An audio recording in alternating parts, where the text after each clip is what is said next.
Alright, welcome back to another YouTube video. You already know who it is. It's Matthewuntamable. But if you don't know who it is, hi, welcome. Welcome to Pride.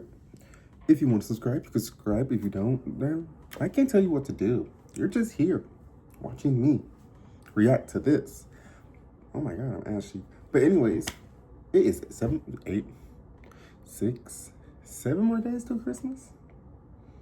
I think. I don't know. But we're gonna get right into this.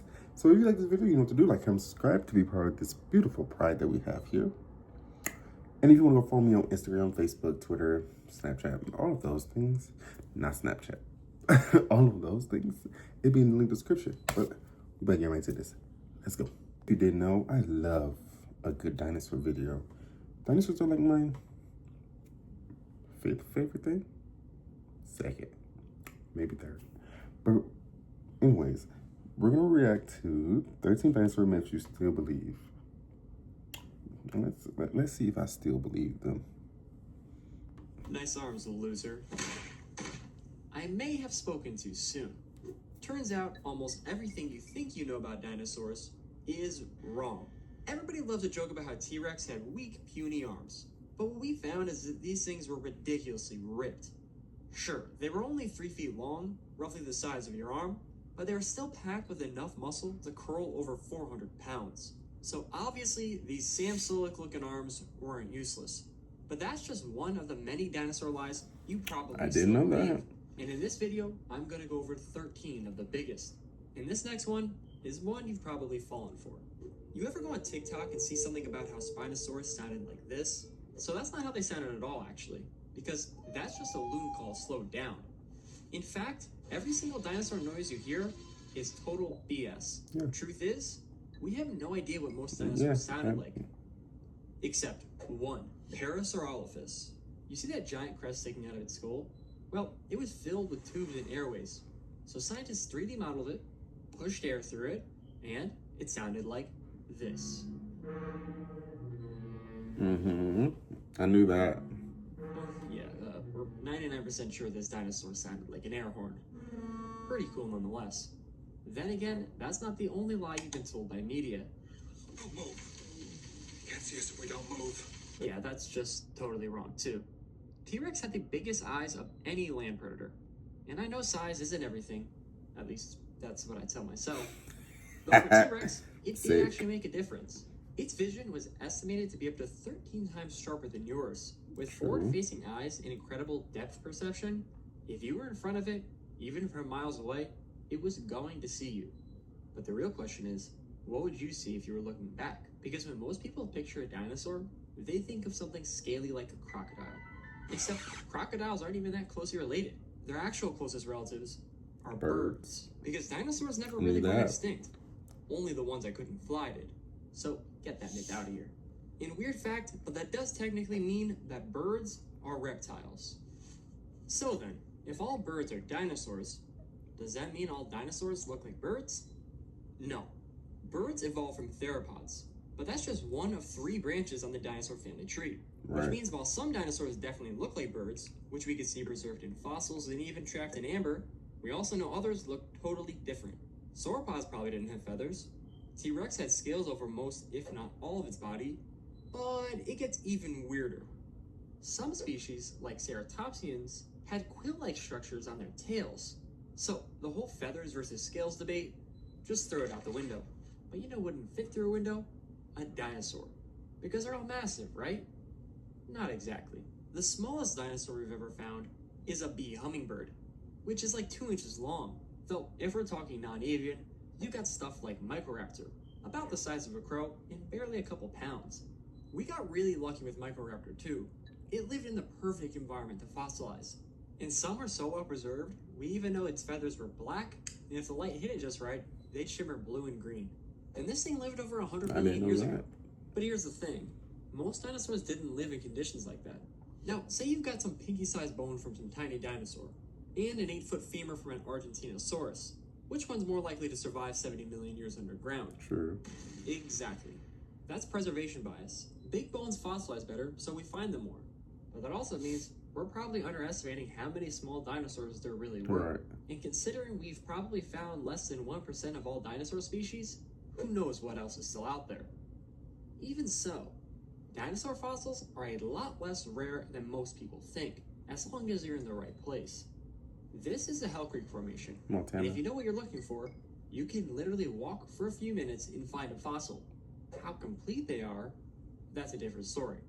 When your average dinosaur dies, it probably gets scavenged, so finding one that didn't get eaten, but also got perfectly buried, and then stayed intact while the Earth shifted for millions of years, that's the miracle part. And something you might not realize is even with the dinosaur fossils we do have, they're embarrassingly incomplete. I mean, for God's sake, I made an entire video about the life of Quetzalcoatlus, and all we have is a single arm bone. If you were listening closer there, I just made the cardinal sin of paleontology, I didn't know that. thinking every prehistoric animal was a dinosaur. However, a lot of those animals Correct. Yeah, you're aren't wrong. dinosaurs Not at all. dinosaurs. Let's start with the ocean. Ichthyosaurs, plesiosaurs, Sea mosasaurs. reptiles. Not dinosaurs. They're part of their own weird aquatic branches on the reptilian family tree. Same with the ones in the sky. You've probably heard of the word pterodactyl. Flying But that's reptile. actually not the right name. That's just one species of a much bigger group called pterosaurs, and they were flying reptiles, not dinosaurs. Speaking of animals that aren't dinosaurs, let's talk mammals. You always hear that mammals back then were small, helpless, and lived in holes in the ground. But some of them actually ate the dinosaurs. This is Repenomamus, a badger-sized mammal that we know for a fact had a taste for dino meat, because one fossil was found with a baby Psittacosaurus in its stomach. And this wasn't just a one-time thing. In another fossil, it straight up mid-attack latched onto another Psittacosaurus's ribcage. So some mammals were already out here devouring dinosaurs long before we turned them into nuggets. But that doesn't mean dinosaurs were somehow losing. There's this idea that mammals took over because dinosaurs were slow or outdated. That couldn't be more wrong. Dinosaurs were some of the most well-adapted animals to ever live, roaming the earth for over 165 million years, nearly 3 times longer than mammals have. In fact, they were around so long that we live closer to T-Rex than T-Rex did to Stegosaurus. So, no, most of your favorite animals, sadly, wouldn't have met, unless they tripped over each other's fossils. And yes, dinosaurs were actually more advanced in a lot of ways, especially their breathing. While mammals breathe in and out through the same lungs, dinosaurs and modern birds have a totally different setup. They have air sacs spread throughout their bodies, which keeps fresh oxygen flowing through their lungs even while exhaling. In fact, dinosaurs' over-specialization may have been part of what led to their downfall, while our smaller, more adaptable generalist ancestors were able to cling on. And yet, despite all their advantages, their entire existence supposedly ended in a single afternoon. An asteroid hits Earth, and boom, dinosaurs gone. Well, we already know that's at least a little wrong, because, and even for the non-avian ones, they didn't vanish overnight. It might have taken decades, maybe even thousands of years for the last of them to die out. Look at the mammoths of Wrangel Island.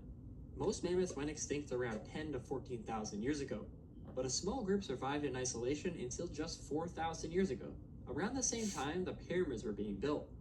This same thing could have happened with a few dinosaur species, holding on in small pockets before eventually disappearing from genetic collapse, bad luck, or another disaster. But what's even stranger is that despite how it sounds, this wasn't even the worst extinction Earth's ever gone through. Not by a long shot. There was one even earlier that made the asteroid look tame, and it nearly wiped out everything. And if you want to learn about that, go watch this video. Thank you so much for watching. Please like, subscribe, and comment.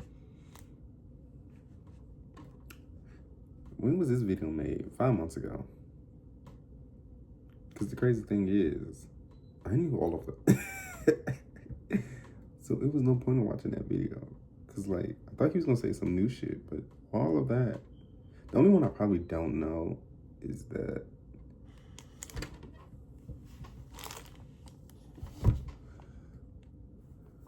which one that I don't know?